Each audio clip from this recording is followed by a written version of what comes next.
प्रधानमंत्री नरेंद्र मोदी दिल्ली में क्रिसमस समारोह में शामिल हुए वैमनस्य और हिंसा फैलाने के प्रयासों की निंदा की। राष्ट्रपति द्रौपदी मुर्मू ने चिकित्सा क्षेत्र में प्रौद्योगिकी के बढ़ते उपयोग को देखते हुए चिकित्सा और इंजीनियरिंग संस्थानों के बीच सहयोग के महत्व पर प्रकाश डाला।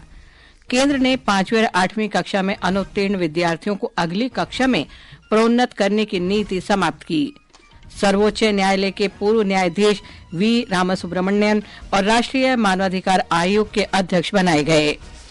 प्रसिद्ध फिल्मकार श्याम बेनेगल का निधन। और महिला क्रिकेट में भारत और वेस्टइंडीज के बीच 3 मैचों की श्रृंखला का दूसरा एक दिवसीय मैच कल वडोदरा में। समाचार संध्या के साथ मैं लवली निगम। प्रधानमंत्री नरेंद्र मोदी ने कहा है कि जब समाज में हिंसा फैलाने की कोशिश की जाती है तो उन्हें पीड़ा होती है। आज शाम नई दिल्ली में भारतीय कैथोलिक बिशप सम्मेलन द्वारा आयोजित क्रिसमस समारोह को संबोधित करते हुए श्री मोदी ने कहा कि ये आयोजन क्रिसमस की खुशियों में आप सबके साथ जुड़ने का अवसर प्रदान करता है। सीबीएसई का ये आयोजन क्रिसमस की खुशियों में आप सबके साथ जुड़ने का ये अवसर, ये दिन हम सब के लिए यादगार रहने वाला है। ये अवसर इसलिए भी खास है क्योंकि इसी वर्ष सीबीसीआई की स्थापना के 80 वर्ष पूरे हो रहे हैं। प्रधानमंत्री ने कहा कि भारत विदेश नीति में राष्ट्रीय हित और मानव हित दोनों को प्राथमिकता देता है।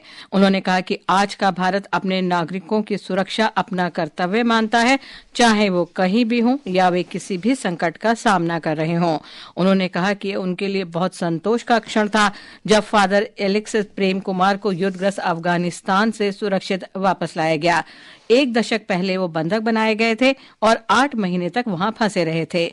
उन्होंने ये भी याद किया कि फादर टॉम को महीनों की कैद के बाद यमन से बचाया गया था। प्रधानमंत्री ने कहा कि उनकी सरकार के लिए ये सभी मिशन केवल मिशन नहीं है बल्कि परिवार के सदस्यों को वापस लाने की भावुक प्रतिबद्धता भी है। ये पहली बार था जब किसी प्रधानमंत्री ने भारत में कैथोलिक चर्च के मुख्यालय में इस तरह के कार्यक्रम में भाग लिया। Catholic bishops conference of India की स्थापना 1944 में हुई थी और ये वो संस्था है जो पूरे भारत में सभी कैथोलिक के साथ मिलकर काम करती है। प्रधानमंत्री नरेंद्र मोदी ने कहा है कि सरकार ने मातृभाषाओं में शिक्षा और परीक्षा की सुविधा देकर ग्रामीण युवाओं और सीमांत समुदायों की भाषाई बाधाएं हटाई हैं। इस कदम से ग्रामीण युवा समाज की मुख्यधारा से जुड़कर अपने सपने साकार कर रहे हैं। वीडियो कॉन्फ्रेंस के माध्यम से 71,000 से अधिक युवाओं को नियुक्ति पत्र वितरित करते हुए उन्होंने ये बात की। श्री मोदी ने कहा कि पिछले 1.5 वर्ष में देश के लगभग 10 लाख युवाओं को सरकारी नौकरी उपलब्ध कराई गई है। 10 साल में हमारे यूथ को वो अपॉर्चुनिटीज मिली हैं जिनके कारण उनके लिए सफलता का नया रास्ता खुला है। स्टार्टअप से लेकर साइंस तक, स्पोर्ट्स से एंटरप्रेन्योरशिप तक, आत्मविश्वास से भरे हमारे नौजवान देश को प्रगति के नए रास्ते पर ले जा रहे हैं। हमारे नौजवानों ने हमें एक कॉन्फिडेंस दिया है, ये होप दी है कि विकसित भारत का सपना पूरा होकर रहेगा। राष्ट्रपति द्रौपदी मुर्मू ने कहा है कि चिकित्सा क्षेत्र में प्रौद्योगिकी के बढ़ते उपयोग ने चिकित्सा और इंजीनियरिंग संस्थानों के बीच सहभागिता को अत्यंत महत्वपूर्ण बना दिया है। आज शाम नई दिल्ली में वर्धमान महावीर मेडिकल कॉलेज और सफदरजंग अस्पताल के 6ठे दीक्षांत समारोह में राष्ट्रपति ने ये बातें कही। मेडिकल के क्षेत्र में टेक्नोलॉजी के बढ़ते उपयोग ने मेडिकल और इंजीनियरिंग संस्थानों के बीच सहयोग को अत्यंत महत्वपूर्ण बना दिया गया है।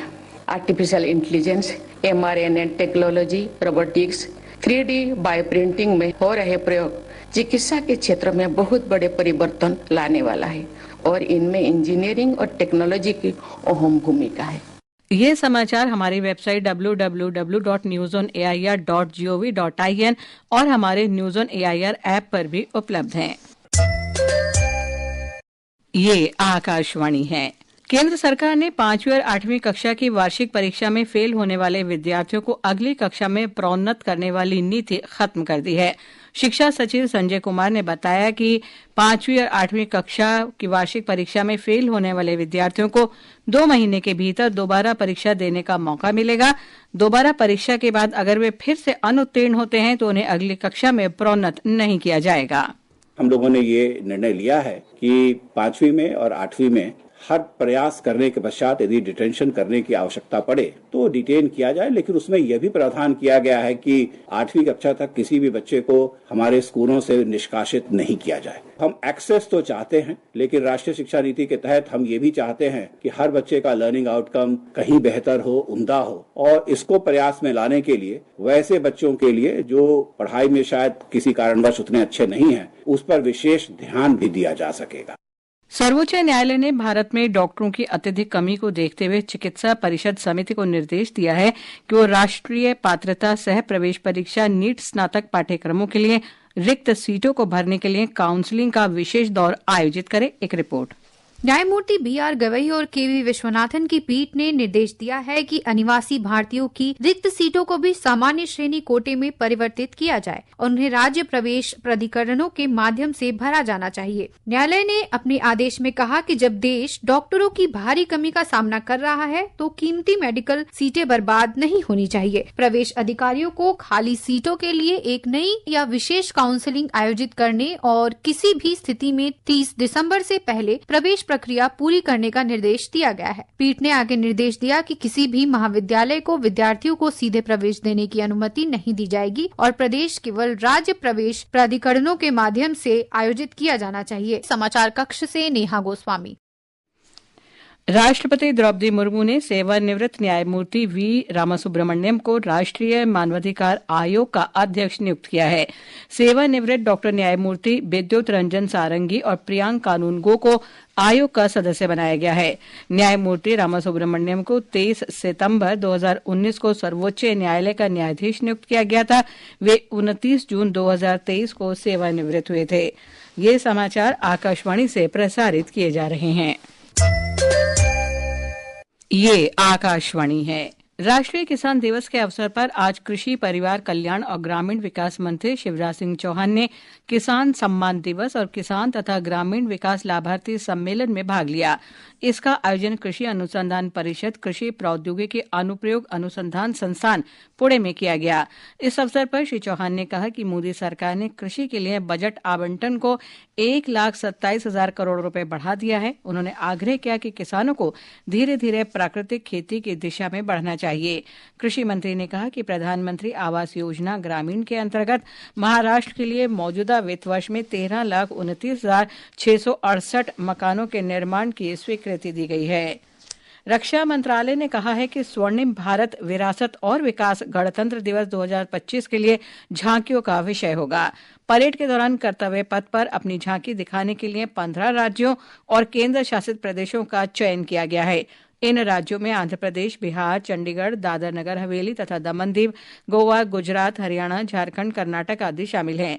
इनके अलावा केंद्र सरकार के 11 मंत्रालयों और विभागों को भी चुना गया है।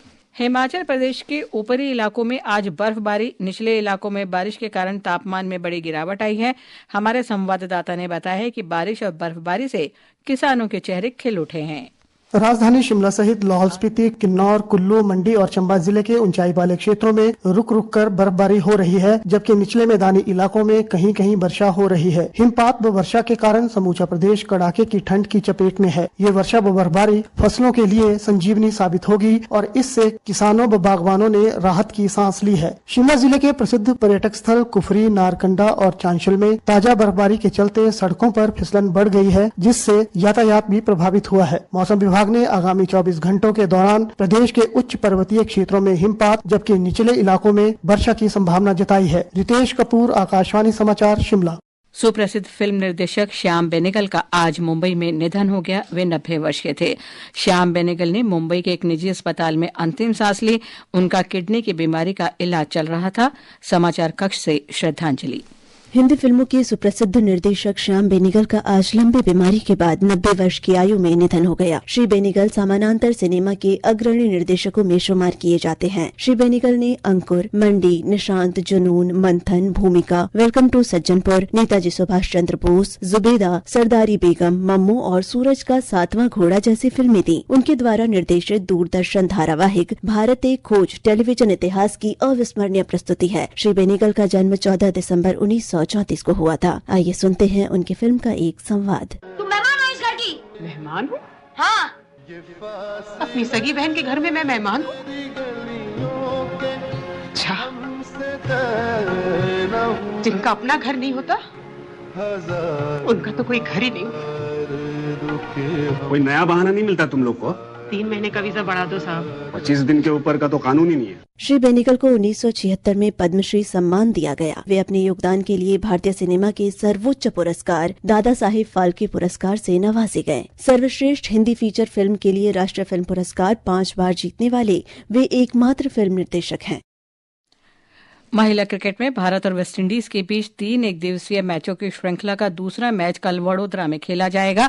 मैच दोपहर 1:30 बजे शुरू होगा। आकाशवाणी का समाचार सेवा प्रभाग साप्ताहिक कार्यक्रम पब्लिक स्पीक में आज रात 9:30 बजे सरकार का अटल नवाचार मिशन भारत के नवाचार और उद्यमिता को मजबूती विषय पर परिचर्चा प्रसारित करेगा। परिचर्चा में नीति आयोग में अटल नवाचार मिशन के निदेशक डॉक्टर चिंतन वैष्णव भाग लेंगे। अंत में मुख्य समाचार एक बार फिर। प्रधानमंत्री नरेंद्र मोदी दिल्ली में क्रिसमस समारोह में शामिल हुए।